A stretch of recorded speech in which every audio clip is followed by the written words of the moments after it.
안녕하십니까. 윤석열 대통령이 계엄 선포를 한 지가 한 달이 넘어갔습니다. 2024년도 12월 3일 날 계엄 선포를 했으니까. 그리고 14일 날, 12월 14일 날 탄핵 소추가 됐습니다. 자, 이런 상황인데 과연 윤석열 대통령이 탄핵을 지금 탄핵 소추를 당했는데 인용이 돼서 파면이 될 것이냐, 대통령 윤석열을 파면한다, 파면이 될 것이냐, 아니면 탄핵 소추가 기각이 되어서 직무에 복귀를 할 것이냐, 이것이 지금 상당히 큰 관건으로 지금 되어 있습니다. 과연 여러분은 어떻게 생각이 되시는지요? 스님이 예상을 할 때는 인용은 조금 곤란하다고 봐요. 기각이 되어서 직무에 복귀를 하지 않냐 하는 쪽으로 스님은 분석을 하는데, 왜 그러냐, 그 이유가 대통령 운도 운이지만 이재명 대표, 지금 결국 이런 상황 정도 왔으면 12월 3일 날 계엄을 선포를 해서 그 계엄 선포에 따르는 내란죄, 무슨 또 국헌 문란죄 이런 것을 해갖고 탄핵 소추가 됐는데, 국회의원 204명의 찬성으로 가결돼서 탄핵 소추가 됐는데 한 달이 넘었다는 얘기예요. 그럼 현재 국민의, 이 대한민국의 민심은 어쩌냐? 결국 민심이 크게 동요를 하지 않고 있다. 한마디로 말하면 윤석열 대통령이 내란을 일으킨 건 맞냐? 이런 문제입니다. 그래도 국민들이 생각할 때는 이거 이상하다. 굳이 대통령이 뭘 바라고, 뭘 원하고, 뭘 얻기 위해서 내란을 한다는 게 근본적으로 말이 되냐는 얘기입니다. 그런데 이 모든 것들이 지금 일사천리로 현재 재판관들, 또 공수처, 또 국가수사청과 이런 곳, 또 서부지법의 영장판사, 아무튼 영장청구 발부해주고 이런 시스템이 지금 완전히 원사이드로 밀어붙이기 식으로 지금 가고 있다. 그런데 한 달이 지났다는 얘기입니다. 이제 2차 영장까지, 1차 영장이 실패, 영장 집행에 실패를 하고 좀 2차 영장이 이제 발부가 됐습니다. 대통령이, 보통 사람들도 예를 들어서 현행범이 아니고서야 증거인멸이나 도주 우려가 없으면 그냥 불구속 기소를 하는 거 아니에요? 또 영장을 갖다가 발부를 한 거라 영장을 기각을 시킨다. 그 재판에서 다퉈봐라, 이런 의미인데, 한차 한나라의 대통령제에서 최고 권력을 갖고 있는, 또 민의에 의해서, 국민들의 투표에 의해서 선출된 권력인데 그 권력을 갖다가 뺏어버리겠다. 거대한 의회 권력을 가지고, 의회 권력이 행정 수반까지, 완전히 행정까지 장악을 하고, 거기다가 입법, 사법, 행정의 삼권 분립이 헌법상에 분명히 게재가 돼 있는데 그걸 무시하고 원사이드로 의회 권력의 어떤 폭거에 의해서 모든 것을 장악을 하고 있다. 이것은 보통 민심이, 국민들이 생각할 때 이건 아니다. 절차대로 하고 법대로 하고 순리대로 해야 되는 게 맞다. 이재명 대표의 사법 리스크는 사법 리스크대로 633이면 633 이렇게 조금 늦더라도 그렇게 진행을 한 게 맞고, 대통령이 정령 내란을 일으켰다라고 하면 또 국권을 문란하게 했다고 하면, 권력을 직권을 남용을 했다고 하면 거기에 따르는 순차적으로 변호인단도 다 지금 구성이 돼 갖고 있기 때문에 그렇게 순차적으로 하는 것이 낫지. 이렇게 그냥 끄집어내려서 이재명 대표의 사법 리스크는 어느 정도 시차를 두면서 이렇게 딜레이를 시켜가면서 대통령의 지금 탄핵 소추는 정광석화 같이 이런다는 건 국민의 상식에 맞지 않다. 그래서 국민들이 동요를 하고 있는 거 아니에요. 민심이 동요를 하지 않는다. 민심이 따라가줘야 되는데 이건 불합리한 거이다 그런 얘기입니다. 한마디로 해서 상식에 맞지 않다. 순리에 맞지 않다. 그러니까 맞게 해라는 거예요. 그게 국민의 외침입니다. 자, 이 지금 현재 이 상태가 왜 이렇게 자 최고도까지 자칫 잘못하면 지금 그 법사에서 이 얘기하는 무슨 헬기가 뜨고 장갑차가 오고 무장 군인들이 뭐 어쩌고 해서 정말로 이제 일촉즉발 대통령을 윤석열 대통령을 수호하는 이제 어떤 민간 뭐 수호대까지 백골단까지 뭐 창설이 됐다고 합니다. 자칫 잘못하면 서로 피를 흘릴 수도 있는 이런 지경까지 지금 와 있습니다. 어떤 면에서 보면 이게 지금 이 민주당 이재명의 민주당에서 생각한 대로 쉽게 끝날 것 같지? 이건 일종의 체제 전쟁이라고 보는데 한마디로 얘기하면 이재명 대표와 윤석열의 어떤 이재명과 윤석열의 대결이 아니라 반민주와 민주 체제를 자유민주주의 체제를 갖다가 수호하고 유지하고자 하는 지금 현 세력과 그걸 찬탈하라는 그 세력을 자유민주주의 체제를 갖다가 붕괴시키려고 하는 그런 세력의 지금 싸움이 아닌가. 그거의 굉장히 큽니다. 중국 공산당, 종북 세력, 종북 좌파,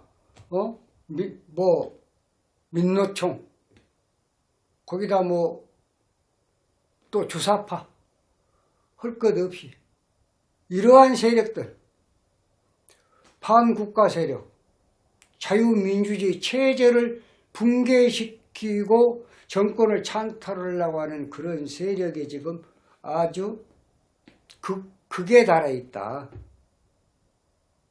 과연 이게 성공할 것이냐? 스님이 볼 때 성공 못 한다고 봐요. 왜? 여기 지금 가장 대표적인 인물이 누구예요? 이재명 대표. 이재명의 반란이 여기 반란. 반란이 뭡니까? 현 정부나 지도자 따위에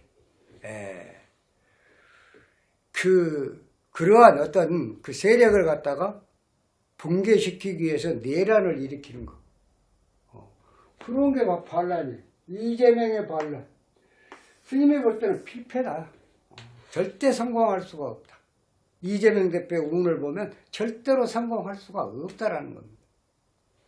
자, 국가 전복 세력의 붕괴. 국가 전복 세력의 붕괴. 자유민주주의 체제를 흔들어서 붕괴시켜서 헌정 질서를 파괴하고 또 잘 지금 유지하고 있는 어떤 정부를 갖다가 완전히 고립화시켜가지고 정권을 찬탈하려고 하는 그런 세력과의 싸움에서 그 지금 대표적인 인물이 이재명 대표다 그 말이에요. 이재명 때 운을 보면 안 돼. 안 되게 돼갖고 60세 이 오화가 들어와가지고 오화가 들어와서 요 상관경과 위와 백단 100가지 재앙이 일어나는 그런 화생토 토국수 탐재개의 일주는 사궁해가 들어가고 있습니다. 노광세 병 사궁에 들어있어. 내가 죽었다는 거야. 한마디로 얘기해서 사궁에 들어가 있다. 불은 강해져서 물은 마르고 나무는 타버리고 그 다음에 이 물마저도 흙이 억제를 시켜버리고 완전히 고리무원이 되어 있는 거예요. 그러니까 이게 성공을 할 수가 없어요. 구조적으로. 운으로 봤을 때는 도저히 불가능하다. 이게 불가능을 가능하게끔 만들려고 하다 보니까 무리수가 따른 것이죠. 무리수. 이건 절대적인 무리수입니다. 과유불급이라는 말이 있죠. 어느 도를, 어느 선을 넘어서면 이것은 반드시 역풍이 불게 돼갖고 있다. 문제가 생기게 돼갖고 있다. 결국은 성공을 못하고 지금 윤석열 대통령을 갖다가 뭐 내란 수견에 뭐 어쩌네 근데 실질적으로 지금 만약에 이번에 2차 영장 집행을 할 때 어떤 불상사가 생긴다고 하면 모든 책임은 져야 될 거예요. 현 정권을 갖다가 무너뜨리고자 하는 붕괴를 시키고자 하는 그 반란 세력 여기 책임을 져야 돼요. 아주 막중하게 책임을 져야 됩니다. 오죽하면 대통령을 갖다가 수호하기 위해서 민간 수호대가 백골단이라는 게 창설이 됐겠습니까? 이게 바로 민심이에요. 민심. 안 된다는 거예요. 아무리 빨리 하야를 시키고 대통령 자리에도 끄집어내리고 싶어도 대한민국은 아직은 법이 존재하니까. 그러고 결국은 계엄을 했을 때 잘한 거냐 못한 거냐 왜 했던 것이냐 자초 지정을 따져보고 나서 체포를 하든 구금을 하든 하야를 시키든 그래야 하는 거 아니에요? 그게 순리 아닙니까?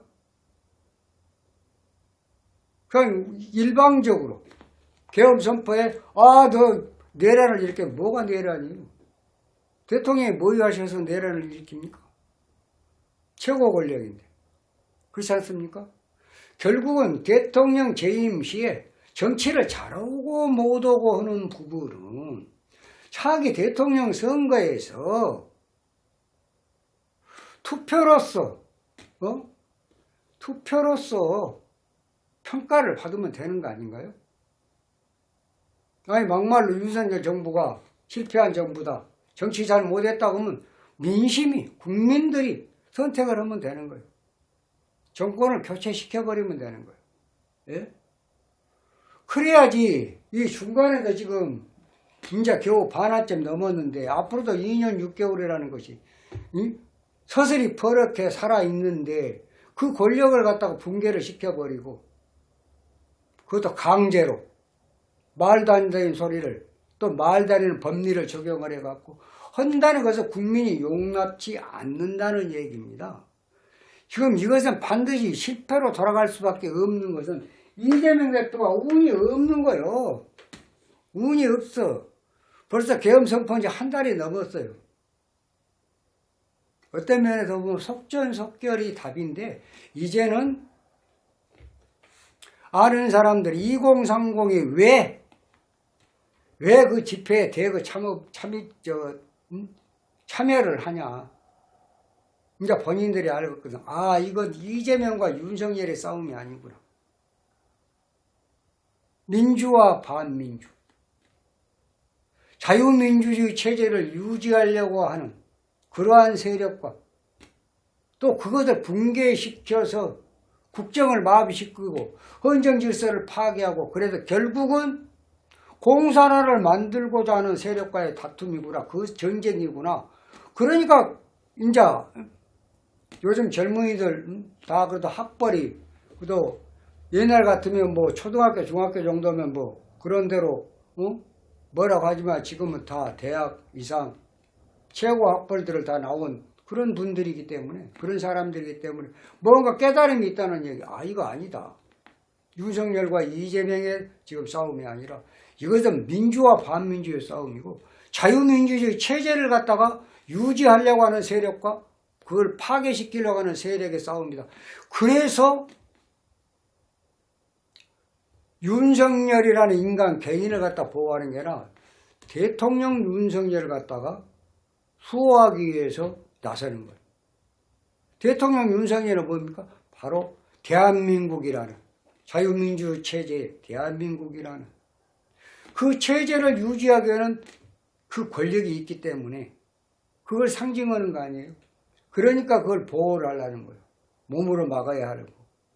공산주의는 안 돼야 된다. 최대한 아무리 정치를 못해도 공산주의만큼은 우리는 싫어해요. 그렇습니다. 뭐 집회도 뻔히 보고 있잖아요. 중국 사람들이 왜 그렇게 많이 대거 참여를 하냐. 그 집회에. 하여튼 뭐 스님은 여러 가지 얘기가 있습니다만 다 말씀을 못 드리겠고, 이재명 대표의 운을 보나 현재 지금 다수 의회의 지금 폭주로 빚어진 이런 것은 순리에 어긋나기 때문에 결국은 이것은 실패할 수밖에 없다. 반드시 실패한다. 그렇게 되면은 헌재에서도 이제는 각오를 단단히 해야 될 거예요. 원사이드로 밀어붙이려고 어떻게 이렇게 작전을 짰지만 이제는 늦었다. 2월 20일까지는 윤석열 대통령의 시간이고, 또 이재명 대표는 2월 20일까지가 굉장히 힘든 시간이에요. 거기 또 4월 20일부터 4월 18일 날 지금 현재 지금 재판관들 두 분이 지금 퇴임을 한다고 하잖아요. 4월 20일 이후부터가 이제는 정말로 이재명 대표의 마지막 어떤 정치 인생이 끝나가는 그러한 시기가 될 것이다. 스님은 그렇게 예상을 해봐요. 그러니까 이 지금 현재의 계엄 선포에 따르는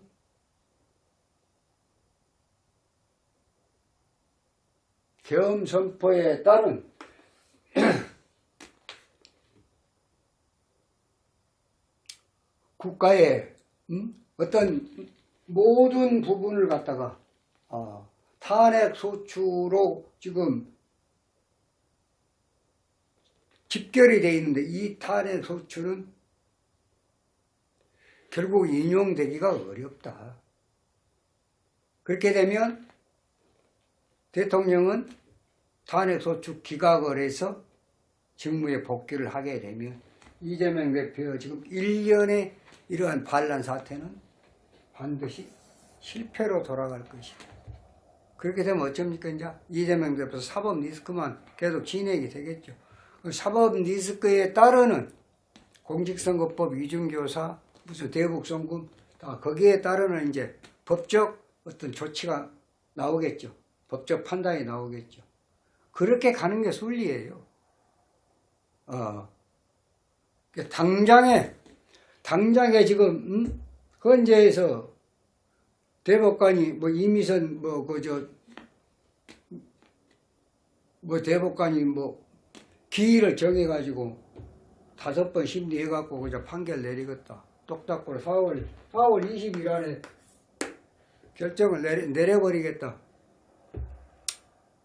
결국은 그래갖고 이제 파면시키면 헌재에서 대통령 윤석열을 파면한다. 딱 그러면 2달 안에 또 대선을 치른다. 조기 대선을 꿈도 좋은 것 같습니다. 절대 그렇게는 안 될 것으로 스님은 판단을 해봅니다.